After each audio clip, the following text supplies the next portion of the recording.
Втори епизод на Къде е златото? Чакайте малко, ние не забравихме ли нещо? Колата на мама! Не само това, и картата. Отивам да я взема. Ти извикай майка ти да ни донесе колата. Добре. Как се сгъва сега това нещо? Уау! Няма да успея. Ау, мамо, бързо докарай колата, ще ходим да търсим злато. Сигурно 3 седмици.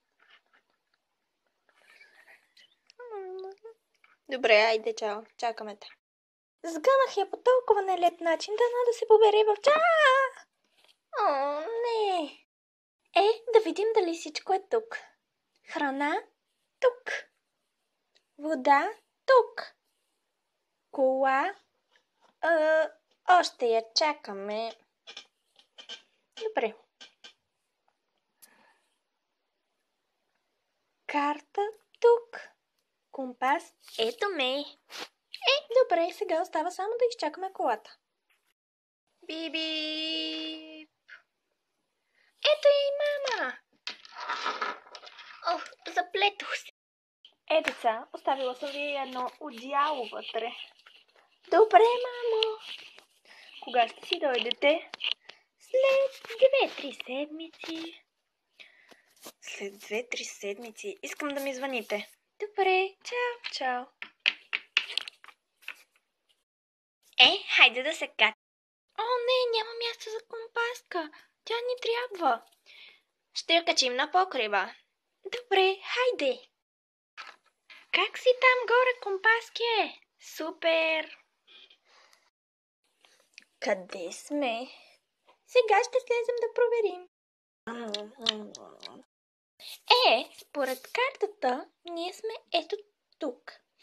А трябва да сме ето тук. Покажи на къде трябва да ходим, компаски.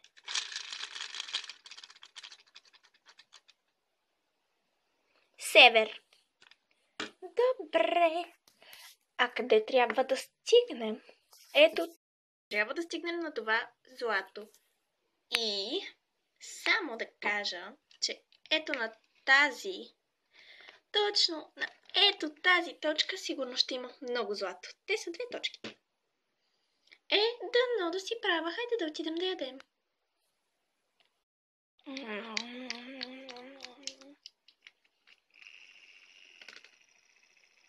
Задуха вятър. Не е толкова силен.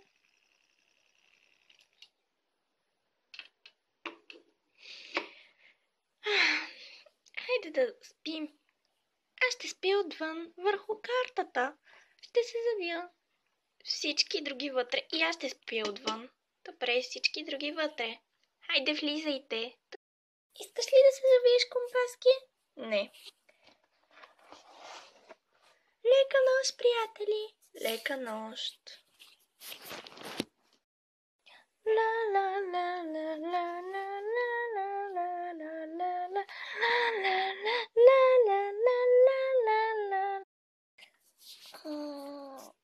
Колко е часът? 6 сутринта. Хайде да тръгваме. Много е облачно.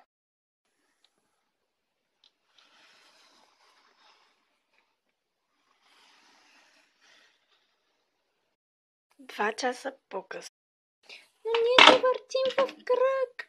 Не! Добре ли си? Да, добре съм. Следва продължение.